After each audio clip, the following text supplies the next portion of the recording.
तुम हो मेरे मेरे ही रहना, कभी न कहना कि मुझे तुमसे प्यार नहीं, कि मेरा एतबार नहीं, कि मेरा इंतजार नहीं। तुम हो मेरे मेरे ही रहना, कभी न कहना कि मुझे तुमसे प्यार नहीं, कि मेरा इंतजार नहीं, कि मेरा एतबार नहीं। तुम हो मेरे मेरे ही रहना। हेलो दोस्तों, नमस्कार। आपका स्वागत है आपके अपने चैनल हिंदी हब ऑफिशियल पर। तो दोस्तों, हम कर रहे थे आषाढ़ का एक दिन नाटक की प्रश्नोत्तरी, जिसके 2 भाग हमने पहले से ही कर लिए हैं और जिनमें हमने 80 प्रश्न हैं देखे हैं। यदि आपने वो वीडियोस नहीं देखी हैं तो जाकर के ज़रूर देखिएगा और डिस्क्रिप्शन में आपको लिंक मिल जाएगी। टेलीग्राम चैनल को ज्वाइन करिएगा, वहाँ पर भी आपको बहुत महत्वपूर्ण चीज़ें हैं, पीडीएफ वगैरह रचनाओं की वहाँ पर मिल जाएंगी आपको। तो और यदि आपको प्रश्नोत्तरी की यदि आपको पीडीएफ चाहिए तो आप मुझसे टेलीग्राम ज्वाइन करके आप कांटेक्ट कर सकते हैं। तो चलिएगा, हम शुरू करते हैं आज की ये प्रश्नोत्तरी। तो देखिए क्या कह रहे हैं साहब। पहला प्रश्न है, यानी 81वां हमारा प्रश्न है। राजकीय पगधूलि घर में पड़ती है तो लोग गौरव का अनुभव करते हैं। ऐसा अवसर हर किसी के जीवन में कहाँ आता है? कथन किसका किससे है? मातुल का मल्लिका से, निक्षेप का कालिदास से, विलोम का अंबिका से, अंबिका का प्रियंगु मंजरी से। बताइए।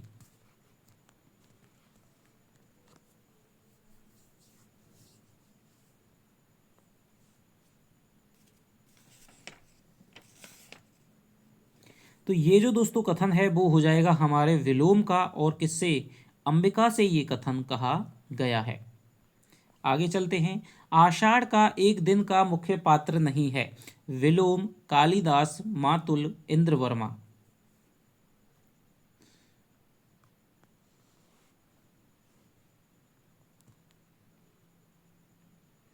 तो देखिए, आषाढ़ का मुख्य पात्र, हमारे नाटक में 2 तरह के पात्र रहते हैं।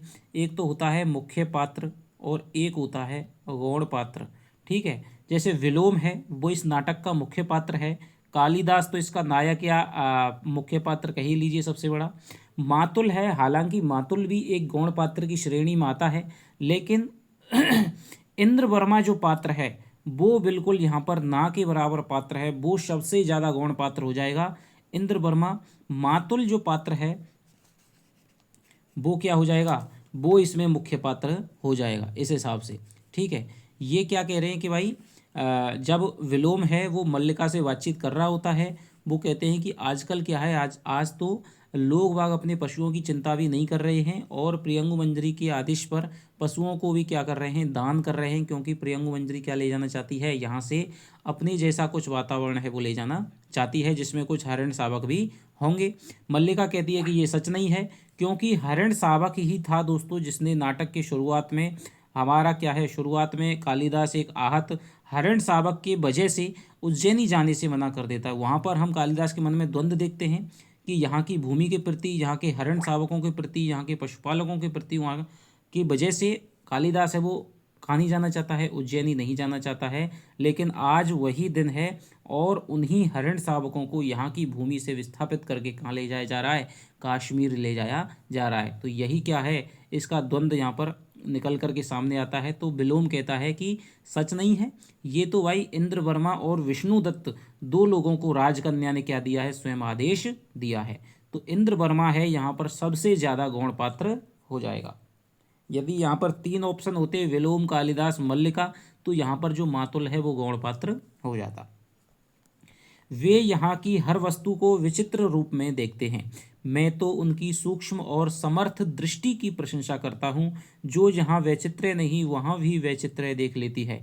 कथन किसका किससे है? मातुल का मल्लिका से, निक्षेप का मल्लिका से, विलोम का अंबिका से, विलोम का मल्लिका से।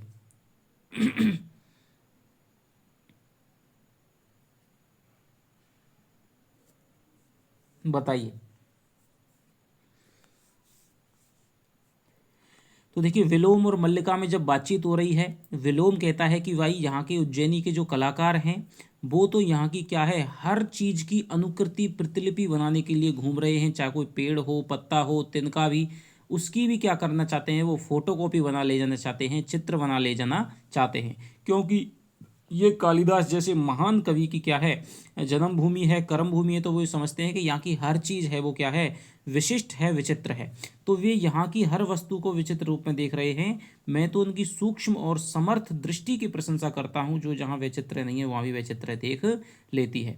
तो यहाँ पर देखिए क्या कह रहे हैं, ये विलोम का कथन है और किससे है दोस्तों, मल्लिका से ये कथन हो जाएगा, विलोम का कथन हो जाएगा मल्लिका से। तो जैसे ही कोई व्यक्ति देखिए, हालांकि कोई व्यक्ति जब साधारण होता है तो उसको गांव के लोग भी नहीं पूछते हैं।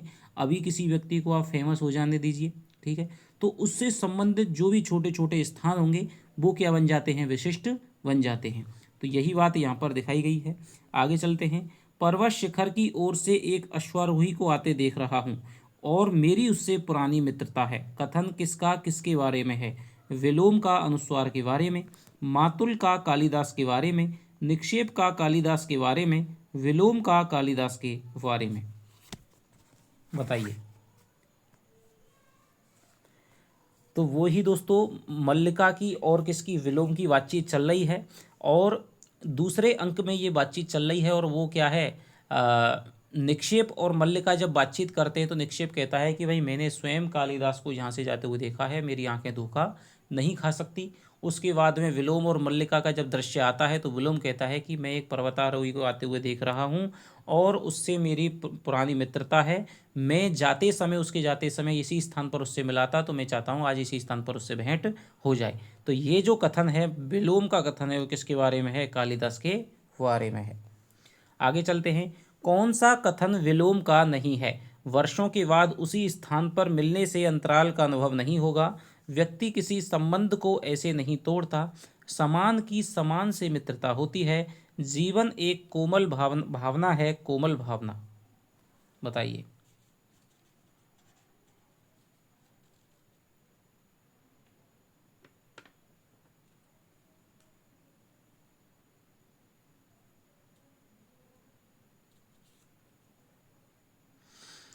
तो देखिए विलोम है वो एक प्रतिनायक के रूप में, ठीक है, यहाँ पर हमारे सामने आता है, वर्षों के बाद उसी स्थान पर मिलने से अंतराल का अनुभव नहीं होगा। तो ये बात किसका है, विलोम का है। विलोम जब कहता है कि भाई इसी स्थान पर जाते समय मिला था, इसी स्थान पर मैं अब मिल लूँगा, तो क्या दिक्कत है। लेकिन मल्लिका कहती है, मल्लिका को पता है कि कालिदास ही मेरे यहाँ पर आने वाला है और इसके रहने से मैं अपने अपने कालिदास मुझसे या मैं कालिदास से अपने मन की बातें नहीं कर पाऊंगी, ये उसको भ्रम है।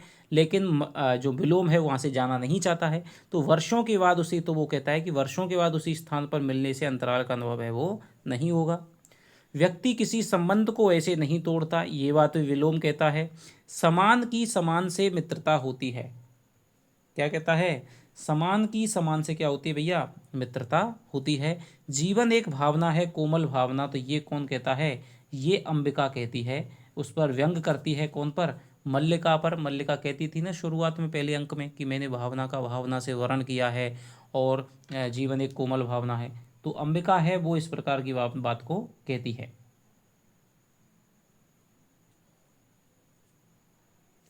चलिए आगे चलते हैं। मैं तो अब घर के रहते बेघर हो रहा हूँ, उन श्वेत शिलाखंडों के दर्शन से ही मुझे प्रासाद का स्मरण हो आता है, जहाँ रहकर एक पांव तोड़ आया हूँ। कथन किसका है, मातुल, विलोम, दंतुल, निक्षेप।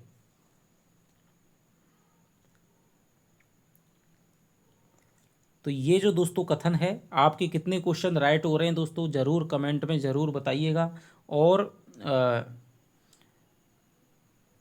कोई भी यदि आपकी क्वेरी समस्या हो, कोई भी क्वेश्चन यदि आपको लग रहा है कि आंसर है गलत है या कोई अच्छी बात है, तो आप कमेंट करके ज़रूर हौसला अफजाई करिएगा। तो ये मैं तो अब घर के रहते बेघर हो रहा हूँ, ये जो कथन है वो हो जाएगा किसका, मातुल का हो जाएगा। तीसरे अंक का शुरुआत हो जाता है। मातुल है, मातुल उसका परिवार है, वो कालिदास प्रियंगु मंजरी के साथ में काश्मीर चला जाता है, जहाँ पर उसके क्या है, श्वेत शिलाखंडों पर क्या है, फिसलने की वजह से शायद उसकी जो पैर है, कारण नहीं दिया गया है, पर वो यही पता चलता है कि श्वेत शिलाखंडों, चिकने पत्थरों की वजह से फिसलने के कारण क्या हो गई है, उसका पैर है वो टूट गया है, ठीक है। तो वो किससे कह रहा है? मल्लिका से बात कह रहा है। राजनीति में कुछ भी असंभव नहीं है, जितना संभव है कि ऐसा ना हो उतना ही संभव है कि ऐसा हो। यह भी संभव है कि जो हो वह ना हो। कथन किस पात्र का है? मल्लिका, प्रियंगु मंजरी, मातुल, विलोम।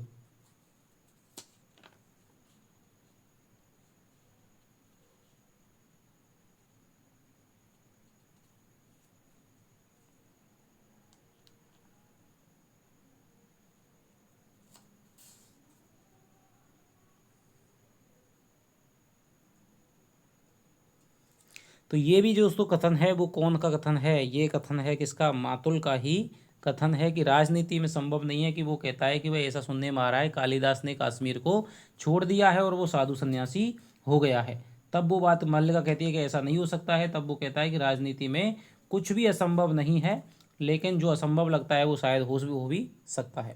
आगे चलते हैं। मैं समझता हूँ कि जो कुछ मैं समझ पाता हूँ सत्य सदा उसके विपरीत होता है, और जब मैं उस विपरीत तक पहुँचने लगता हूँ तो सत्य उस विपरीत से विपरीत हो जाता है। अतः मैं जो कुछ समझ पाता हूँ वह सदा झूठ होता है।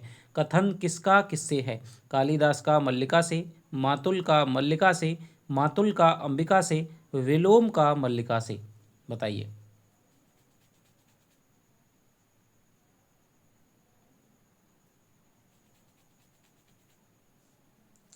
कथन किसका किससे है?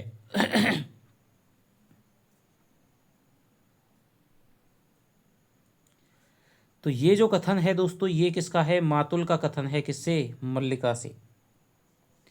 मैंने अपना नाम खोकर एक विशेषण उपार्जित किया है और अब मैं अपनी दृष्टि में नाम नहीं केवल विशेषण हूँ। कथन किसका है? मल्लिका, कालिदास, विलोम, अंबिका।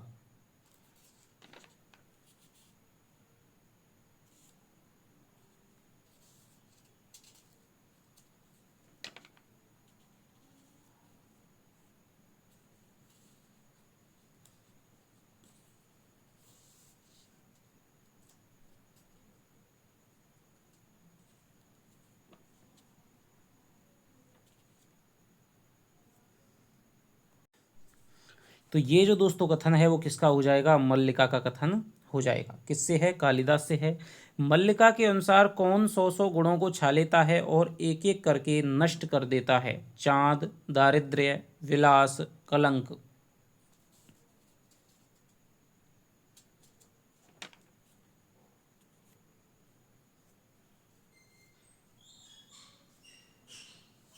तो ये बात किससे मल्लिका कह रही है? किसके बारे में? दारिद्र्य के बारे में कह रही है।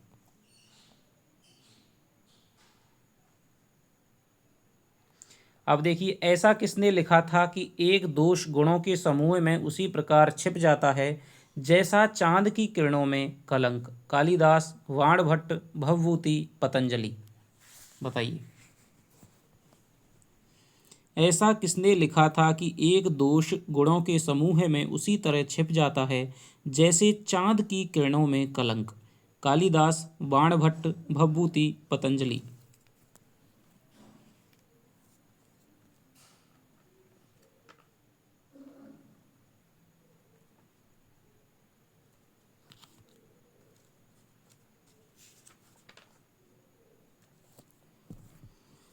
तो ये किसने कहा है दोस्तों? ये कालिदास ने लिखा है कि एक दोष है वो किसमें? गुणों में उसी प्रकार छिप जाता है जैसे चांद की किरणों में उसका कलंक छिप जाता है।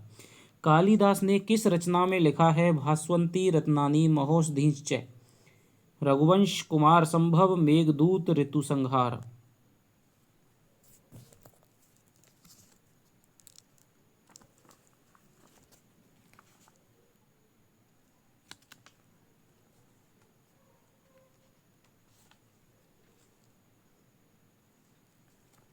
बताइए।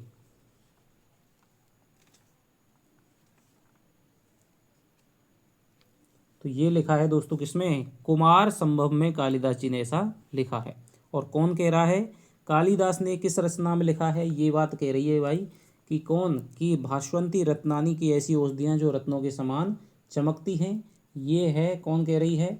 ये कह रही है आपके संगनी। ठीक है। संगनी कह रही है कि भाई यहाँ पर कुछ वनस्पतियों के नाम बताइए। मल्लिका कहती है कैसी वनस्पति? संगनी कहती है कि ऐसी वनस्पति, जैसा कालिदास ने अपनी रचना कुमार संभव में लिखा है कि भास्वंती रत्नानी महोषधीश्च, कि ऐसी औषधियाँ जो रत्नों के समान चमकती हैं, कि ये प्रकाश देने वाली ये औषधियाँ कौन कौन सी हैं, इनको आप बताइए। तो ये हो जाएगा कुमार संभव में लिखा है। आगे चलते हैं। कौन सा कथन कालिदास का नहीं है? परिवर्तन केवल मेरी दृष्टि में हुआ है। इस तरह भीगना भी जीवन की एक महत्वाकांक्षा हो सकती है। सत्ता और प्रभुता का मोह छूट गया है। मैंने तुम्हें शुभकामनाएं दी, यद्यपि प्रत्यक्ष तुमने वे शुभकामनाएं ग्रहण नहीं की। बताइए कौन सा कथन कालिदास का नहीं है? तो यहाँ पर देखिए, परिवर्तन केवल मेरी दृष्टि में हुआ है। कालिदास मिलने आता है मल्लिका से, तब वो कहता है, कालिदास का कथन है। इस तरह भीगना भी जीवन की, वो कहती है कि भाई तुम भीग गए हो, कपड़े वगैरह उतार दो, बदल लो। तो वो कहता है इस तरह भीगना भी क्या है, आजकल मेरे जीवन की एक महत्वाकांक्षा बन गई है। तो ये भी बात कालिदास की है। सत्ता और प्रभुता का मोह छूट गया है, ये भी कालिदास की है। ये मल्लिका का कथन है। ठीक है, आगे चलते हैं। कालिदास ने अभावपूर्ण जीवन की एक स्वाभाविक प्रतिक्रिया किसे कहा है? प्रियंगु मंजरी से विवाह करने को, वारांगनाओं के साथ समय व्यतीत करने को, कश्मीर का शासन भार संभालने के लिए जाने को, भर्त्सना करने वालों से प्रतिशोध लेने को। बताइए कालिदास ने अभावपूर्ण जीवन की एक स्वाभाविक प्रतिक्रिया किसे कहा है? तो ये कहा है दोस्तों, कश्मीर का शासन भार संभालने के लिए जाने को, मैं कश्मीर का शासक बनाया गया, वो मेरे अभावपूर्ण जीवन की एक स्वाभाविक प्रतिक्रिया थी। कोई भी यदि अभाव जिसने जीवन में सहाय वो व्यक्ति होता तो वो भी उसके लिए मना नहीं कर पाता। आगे चलते हैं। किसी और के लिए वह वातावरण और जीवन स्वाभाविक हो सकता था, मेरे लिए नहीं था। मैं वह व्यक्ति नहीं हूँ जिसका विशाल के साथ कुछ भी संबंध था। कथन किसका है? कालिदास, विलोम, दंतुल, मातुल। तो ये दोस्तों ये कथन हो जाएगा किसका? कालिदास का हो जाएगा। कौन सा कथन कालिदास का नहीं है? द्वंद्व एक ही व्यक्ति तक सीमित नहीं होता, परिवर्तन एक ही दिशा को व्याप्त नहीं करता, जो अभाव वर्षों से मुझे सालते हैं वे आज और बड़े प्रतीत होते हैं, कभी अपरिचित आकृतियां बहुत परिचित जान पड़ती हैं, कभी परिचित आकृतियां भी परिचित नहीं लगती। यह समय का इच्छा के साथ द्वंद्व था, परंतु देख रहा हूं कि समय अधिक शक्तिशाली है।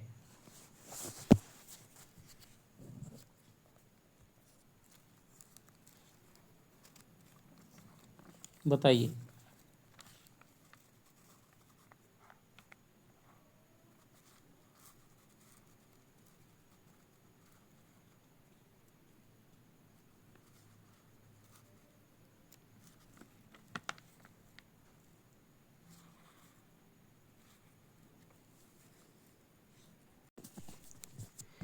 तो देखिए दोस्तों, द्वंद्व एक ही व्यक्ति तक सीमित नहीं होता, परिवर्तन एक ही दिशा को व्याप्त नहीं करता, ये भी किसका कथन है? कालिदास का। जो अभाव मुझे वर्षों से सालते हैं आज और भी बड़े प्रतीत होते हैं, कालिदास का कथन है। कभी अपरिचित आकृतियां, ये जो कथन है दोस्तों विलोम का कथन है। विलोम जब तृतीय अंक में कालिदास और मल्लिका की जब बातचीत हो रही होती है, तब वो एक बार द्वार खटखटाने के बाद में दोबारा आता है, खोलता है, तब वो कालिदास के कहता है कि भाई कभी कभी मुझे क्या है, जानी पहचानी सी आकृतियां लग रही हैं। यह समय का इच्छा के साथ द्वंद्व था, परंतु मैं देख रहा हूं कि समय अधिक शक्तिशाली है, ये भी कालिदास का कथन है। आगे चलते हैं। समय निर्दय नहीं है, उसने औरों को भी सत्ता दी है, अधिकार दिए हैं, उसने औरों को अवसर दिया है, निर्माण किया है। कथन किसका है? कालिदास, मल्लिका, विलोम, मातुल। बताइए। समय निर्दय नहीं है, उसने औरों को भी सत्ता दी है, अधिकार दिए हैं, औरों को अवसर दिया है। कथन ये दोस्तों हो जाएगा किसका? ये हो जाएगा विलोम का कथन हो जाएगा। कालिदास के अनुसार समय अधिक शक्तिशाली है क्योंकि वह लगातार चलता है, वह सर्वशक्तिमान है, वह नियतिकर्ता की भी नियति है, वह प्रतीक्षा नहीं करता। बताइए। कालिदास कहता है मल्लिका से कि समय क्या है? बहुत अधिक शक्तिशाली है क्योंकि वह प्रतीक्षा नहीं करता। आगे चलते हैं। नए दौर की मेरी अधिकांश कहानियाँ संबंधों की यंत्रणाओं को अकेलेपन से झेलते हुए लोगों की कहानियाँ हैं। यह अकेलापन समाज से कटकर रहने का अकेलापन नहीं, वरन समाज के बीच में होने का अकेलापन है। कथन किस लेखक का स्वयं के बारे में है? नेमीचंद्र जैन, मोहन राकेश, इब्राहिम अलकाजी, सुरेश अवस्थी। बताइए।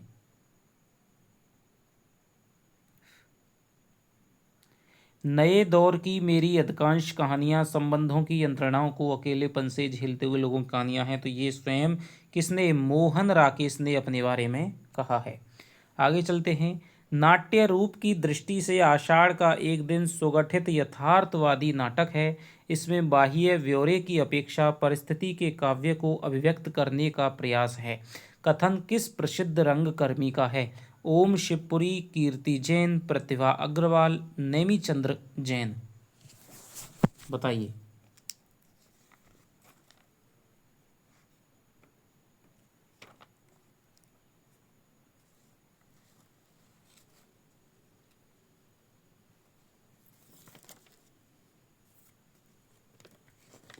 तो ये जो कथन हो जाएगा दोस्तों, वो हो जाएगा किसका? नेमीचंद्र जैन जी का ये कथन हो जाएगा। आगे चलते हैं।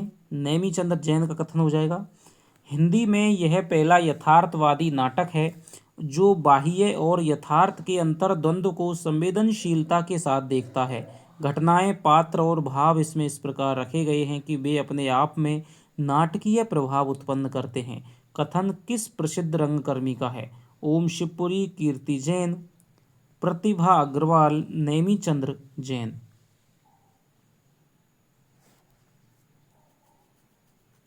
बताइए। तो ये क्वेश्चन आपको ऐसे भी आ सकता है कि भाई नाट्य रूप की दृष्टि से आषाढ़ को एक दिन सुगठित यथार्थवादी नाटक किसने कहा है? ठीक है। तो ये भी जो कथन है दोस्तों, वो किसका है? नेमीचंद्र जैन का है। आषाढ़ का एक दिन नाटक के संबंध में राम गोपाल बजाज के अनुसार असंगत विकल्प होगा। तो ये कुछ मैंने आलोचकों के कथनों का क्या किया है, संग्रह करने की कोशिश की है, जो कि आपके नाटक में ही संकलित हैं, जिसकी पीडीएफ मैंने आपको ग्रुप में भेज दी है। वहाँ से आप इनको और ढंग से पढ़ सकते हैं। नहीं पढ़ा है जिन्होंने, तो मैंने आपको क्वेश्चन में ही ये रखने की कोशिश की है, ज़्यादा कहीं हवाल दे दी, कोई पता नहीं है। आषाढ़ का एक दिन के नाटक के संबंध में राम गोपाल बजाज के अनुसार असंगत विकल्प क्या होगा? आषाढ़ का एक दिन में शरीरी और अशरीरी के बीच चेतना की प्रवृत्ति एवं पीड़न व्यापक है। मल्लिका प्रकृति एवं औदात्य की प्रतीक लगती है। कालिदास का आक्रोश और मोहभंग मात्र स्वयं के प्रवेश से है, ना कि अपनी समझ और प्रकृति से। मातुल बाह्य सामाजिक संक्रांति के मूल्यों की पंगुता का प्रतीक है। बताइए। मातुल बाह्य सामाजिक संक्रांति के मूल्यों की पंगुता का प्रतीक है। कौन सा कथन इसका सही है?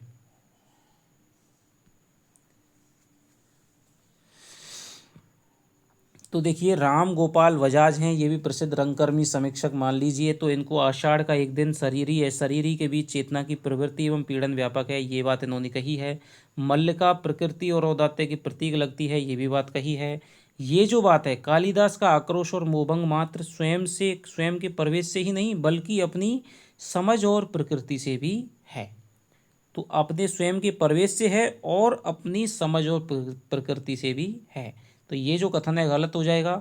मातुल बाह्य सामाजिक संक्रांति के मूल्यों की पंगुता का प्रतीक है, तो ये भी बात सही है।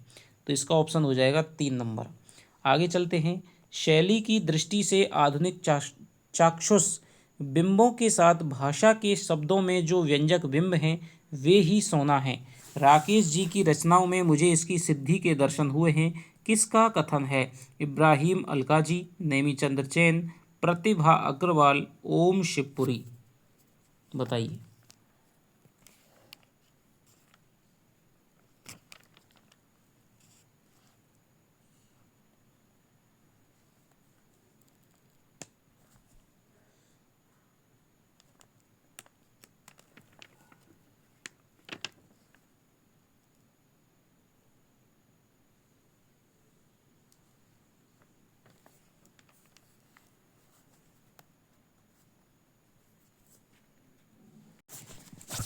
तो दोस्तों देखिए, ये भी क्या है, ये जो कथन है ऑप्शन में नहीं डाल पाया, तो ये भी कथन है किसका है? राम गोपाल बजाज जी का है। किसका है? राम गोपाल बजाज जी का है। पीडीएफ में आपको सही मिल जाएगा। वास्तव में आषाढ़ का एक दिन का लेखन और प्रदर्शन दोनों ही स्तरों पर व्यापक सफलता का आधार है। उसकी बेहद सधी हुई, संयमित और सुचिंतित पात्र योजना कथन किस आलोचक का है? फैसल अलका जी, नेमी चंद्र जैन, प्रतिभा अग्रवाल, सत्यदेव दुबे। बताइए। तो ये जो कथन है दोस्तों नेमी चंद्र जैन जी का है। आगे चलते हैं। आषाढ़ का एक दिन नाटक के संबंध में नेमी चंद्र जैन के अनुसार असंगत कथन क्या होगा? इसमें भाव और स्थिति की गहराई में जाने का प्रयास है। पूरा नाटक एक साथ कई स्तरों पर प्रभावकारी नहीं है। बिंबों के बड़े नाटकीय प्रयोग के साथ शब्दों की भी अपूर्व मितव्यता है। इसकी भाषा में ऐसा नाटकीय काव्य है जो हिंदी नाटकीय गद्य के लिए अभूतपूर्व है। बताइए कौन सा कथन है वो सही होगा? तो इसमें नेमी चंद्र जैन जी ने कहा है, देखिए ये बात है, गहराई में जाने का प्रयास है, बिल्कुल सही है। पूरा नाटक एक साथ कई स्तरों पर प्रभावकारी है, तो यही कथन यहाँ पर गलत हो जाएगा। बिंबों के नाटकीय प्रयोग किया गया, उनके साथ में शब्दों की भी क्या है, मितव्यता है, बहुत कम संक्षिप्त शब्दों में अपनी बात है वो कहलवाई है पात्रों से, ये भी बात बिल्कुल सही है। इसकी भाषा में ऐसा नाटकीय काव्य है जो हिंदी नाटकीय गद्य के लिए अभूतपूर्व है, ये भी बात सही है। तो इसका 2 नंबर है वो इसका उत्तर हो जाएगा। आगे चलते हैं। इस नाटक में अतीत का ना तो तथाकथित विवरण है, ना पुनरुत्थानवादी गौरवगान, और ना ही कोई भावुकतापूर्ण अति नाटकीय स्थितियां रचने की कोशिश करता है। उसकी दृष्टि कहीं ज़्यादा आधुनिक और सूक्ष्म है, जिसके कारण वह सही अर्थ में आधुनिक हिंदी नाटक की शुरुआत का सूचक है। कथन किस प्रसिद्ध रंगकर्मी का है? ओम शिवपुरी, कीर्ति जैन, प्रतिभा अग्रवाल, नेमी चंद्र जैन। बताइए। ये क्वेश्चन इस तरह से भी पूछा जा सकता है कि आषाढ़ के एक दिन नाटक को आधुनिक हिंदी नाटक की शुरुआत का सूचक किसने कहा है? तो ये कहा है नेमी चंद्र जैन जी ने। आषाढ़ का एक दिन नाटक के संदर्भ में कौन सा विकल्प नेमी चंद्र जैन के अनुसार असंगत है? काल के आयाम को बड़ी रोचक तीव्रता के साथ नाटक में प्रस्तुत किया गया है। विलोम कालिदास से कम विकसित पात्र है, परंतु इसकी गिनती हिंदी नाटक के कुछ अविस्मरणीय पात्रों में होगी। नाटक में सहज स्वाभाविकता और नाटकीयता के यथार्थपरकता और काव्यात्मकता के मिश्रण का सूत्रपात हुआ है। व्यंग और सूक्ष्म हास्य के साथ समकालीन स्थितियों की अनगूंज पैदा की गई है। तो यदि आपको थोड़ा सा बड़ा क्वेश्चन है तो आप वीडियो को पॉज करके आराम से उत्तर दे सकते हैं। बताइएगा।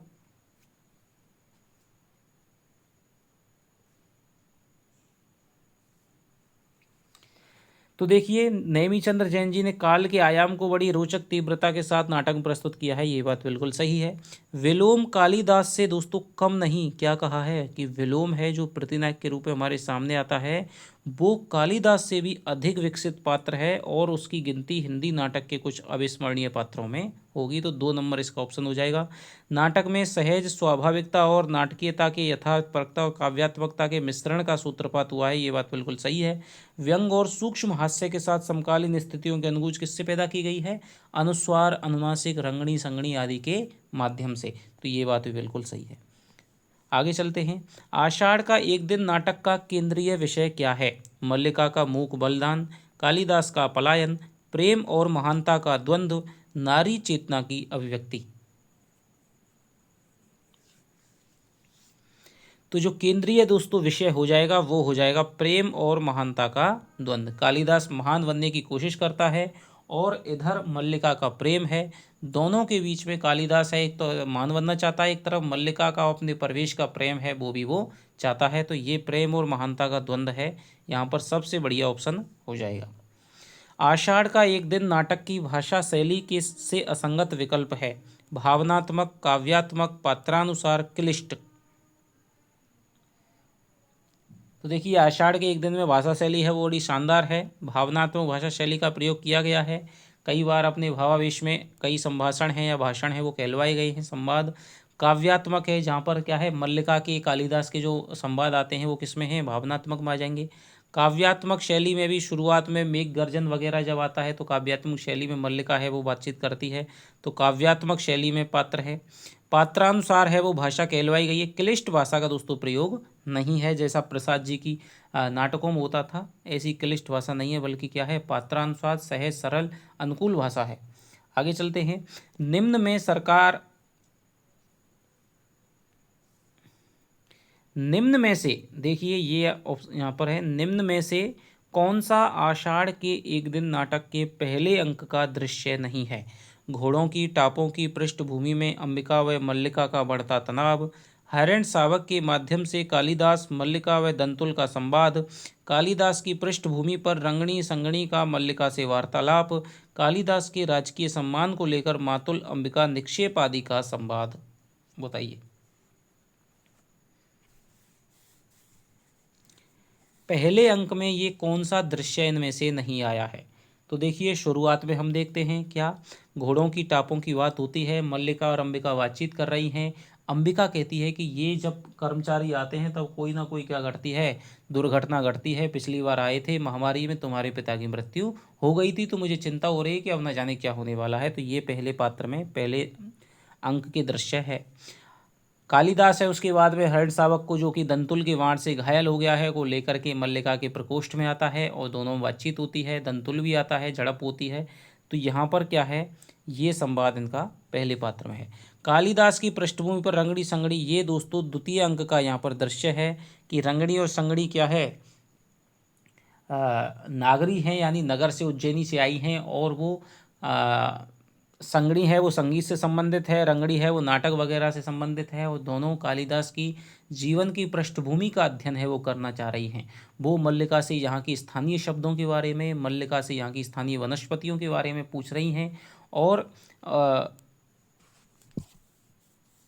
यहाँ पर क्या है, आधुनिक लोगों की यहाँ पर शैली रंगड़ी संगड़ी के माध्यम से भी व्यंग है वो किया गया है कि भाई क्या है, कोई स्थान किसी के फेमस होने के बाद कितना महत्वपूर्ण हो जाता है कि छोटी छोटी चीज़ों के बारे में जानकारी ली जाती है। कालिदास के राजकीय सम्मान को लेकर मातुल अंबिका निक्षेप आदि का संवाद, ये भी बात बिल्कुल सही है। वहाँ से उज्जैनी से वररुचि आए हैं, जो कि कालिदास को क्या है, राजकवि का आसन देना चाहते हैं, सम्मान करवाना चाहते हैं उज्जैनी ले जा करके। लेकिन जिसको मातुल है वो बड़े क्या स्वीकार कर लेता है, लेकिन कालिदास कहता है कि मैं राजकीय मुद्राओं से कृत होने वाला दास नहीं हूँ, कृत होने के लिए नहीं हूँ। तब मातुल आता है, अंबिका से कहता है, इसे कालिदास नामधारी जीव से मेरा कोई भी संबंध नहीं है। अंबिका और मातुल की बातचीत होती है, निक्षेप भी पीछे से आ जाता है, तो ये संवाद है वहाँ पर आता है, मल्लिका से बातचीत होती है। आषाढ़ का एक दिन नाटक के दूसरे अंक के संबंध में असंगत विकल्प की पहचान करिए। नाटक का दूसरा अंक कुछ वर्षों के अंतराल के बाद आरंभ होता है। प्रकोष्ठ की जीर्ण शीर्ण दशा उसमें रहने वालों की जीर्ण शीर्ण होती आर्थिक व सामाजिक स्थिति की ओर संकेत करती है। दूसरे अंक में कालिदास मल्लिका अंबिका विलोम आदि के संवाद उपस्थित हैं। दूसरा अंक पहले अंक की कुछ घटनाओं के दोहराव से कथ्य की विडंबना को और गहरा बनाता है। बताइए कौन सा विकल्प यहाँ पर सही हो जाएगा? आषाढ़ का एक दिन नाटक के दूसरे अंक के संबंध में असंगत विकल्प की पहचान करिए।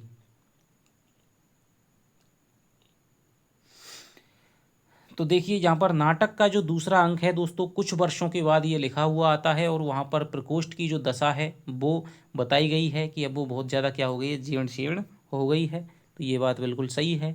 प्रकोष्ठ की जो जीर्ण शीर्ण दशा है उसी के हिसाब से मल्लिका है और अंबिका की दशा को भी बताया गया है कि अंबिका है वो अस्वस्थ पड़ी रहती है, उनकी साड़ियों में पैबंद वगैरह लगे हुए हैं, तो उनकी आर्थिक और सामाजिक स्थिति को भी यह क्या संकेत करती है। दूसरे अंक में कालिदास मल्लिका अंबिका विलोम आदि के संवाद उपस्थित हैं। नहीं दोस्तों, दूसरे अंक में केवल मल्लिका का अंबिका का विलोम का ही संवाद उपस्थित है। कालिदास का नाम यहाँ पर नहीं आया है। कालिदास की बातचीत है वो केवल किस में आती है, निक्षेप किसमें, निक्षेप के माध्यम से और विलोम के माध्यम से कालिदास का परिचय तो जरूर मिलता है, क्योंकि कालिदास है वो प्रियंगु मंजरी के साथ में कहाँ है, कश्मीर का शासन भार संभालने के लिए जा रहा है, तो उनके साथ में आता है, लेकिन वो मल्लिका के पास में नहीं आता है। तो किसी भी दृश्य में उसका किसी भी पात्र से संवाद है वो नहीं आता है, केवल अन्य पात्रों के माध्यम से ही कालिदास का पता चलता है, जहाँ पर विलोम कहता है कि मैं आते हुए उस व्यक्ति को देख रहा हूँ, ठीक है, या फिर निक्षेप कहता है कि ये जो जहाँ से गए हैं वो कौन है, कालिदास हैं। दूसरा अंक पहले अंक की कुछ घटनाओं के दोहराव से कथ्य की विडंबना को और अधिक गहरा बनाता है, तो ये भी बात बिल्कुल सही है, ठीक है। मेघ गर्जन वगैरह है, और तुम्हारा जैसे शुरुआत में जो अंबिका है वो धान फटक रही है, दूसरे अंक में मल्लिका है वो क्या है, खरल से औसत पीस रही है। ठीक है, इस प्रकार की कुछ ऐसी घटनाएं हैं जो समानांतर उसी तरह की चित्रित हुई हैं, जिनसे क्या है, कथ्य और अधिक गहरा बनता है। तो इसका ऑप्शन हो जाएगा कौन सा अंक, तीसरा है जो प्रश्न है, तीसरा ऑप्शन है वो हो जाएगा। आगे चलते हैं। आषाढ़ का एक दिन का नायक व्यक्ति स्वातंत्र्य और राजाश्रय के बीच भटकती हुई सृजनात्मकता से उत्पन्न मानसिक तनाव झेल रहा है। कथन किस आलोचक का है? रामस्वरूप चतुर्वेदी, बच्चन सिंह, रामचंद्र तिवारी, नेमीचंद्र जैन। तो ये दोस्तों जो कथन हो जाएगा, देखिए वैसे तो मैं आपको बताऊंगा आगे, ये कथन है वो किसका है, रामचंद्र तिवारी का है, हिंदी का गद्य साहित्य में, कि आषाढ़ का एक दिन का नायक है वो व्यक्ति स्वातंत्र्य और राज्याश्रय के बीच भटकती हुई सृजनात्मकता से उत्पन्न मानसिक तनाव झेल रहा है। रामचंद्र तिवारी। आषाढ़ का एक दिन नाटक के संबंध में बच्चन सिंह के अनुसार असंगत होगा। यह राज्याश्रय और व्यक्ति स्वातंत्र्य के बीच भटकती हुई सृजनात्मकता का नाट्य बिंब है। सारा नाटक विरोधी चरित्रों से बुना गया है। यह बिंब धर्मी प्रगीतात्मक नाटक है। कालिदास का व्यक्तित्व विभाजित है दंतुल और विलोम में। कौन सा ऑप्शन है वो असंगत है? तो देखिए, यह राज्याश्रय और व्यक्ति स्वातंत्र्य के बीच भटकती हुई, ये बात है वो किसने कही है, बच्चन सिंह ने कही है। ठीक है, और इसी को लेकर के वहाँ पर रामचंद्र तिवारी ऊपर लिख रहे थे कि व्यक्ति है वो किसका, इसका तनाव है वो झेल रहा है, तो वो तो तनाव झेलना किसका है, रामचंद्र तिवारी का। और ये जो द्वंद्व कहा है, नाट्य बिंब कहा है, ये किसका है, बच्चन सिंह का है। सारा नाटक विरोधी चरित्रों से बुना गया है। अंबिका है वो किसकी विरोधी है दोस्तों, किसकी, मल्लिका की विरोधी है। मातुल है वो कालिदास का विरोधी है। कालिदास है वो विलोम का विरोधी है। तो इस प्रकार विरोधी पात्रों को लेकर के ये चरित्र बुना गया है। यह बिंब धर्मी प्रगीतात्मक नाटक है, ये भी बात है। भाषा इसकी क्या है, काव्यात्मक है, और सारे बिंब हैं, यानी मेघों का जो बिंब है वो सारे उसमें नाटक में छाया हुआ रहता है। कालिदास का व्यक्तित्व विभाजित है, दंतुल और विलोम में नहीं दोस्तों। ये बच्चन जी कहते हैं कि कालिदास का व्यक्तित्व विभाजित है कालिदास में और विलोम में। दंतुल नहीं आएगा, बल्कि क्या आएगा, कालिदास। चौथा ऑप्शन हो जाएगा। आगे चलते हैं। आषाढ़ का एक दिन के बारे में किस आलोचक ने कहा है कि कोई चाहे तो इसे मेघ बिंबों का नाटक कह सकता है? गिरीश रस्तोगी, अशद जैदी, बच्चन सिंह, नामवर सिंह।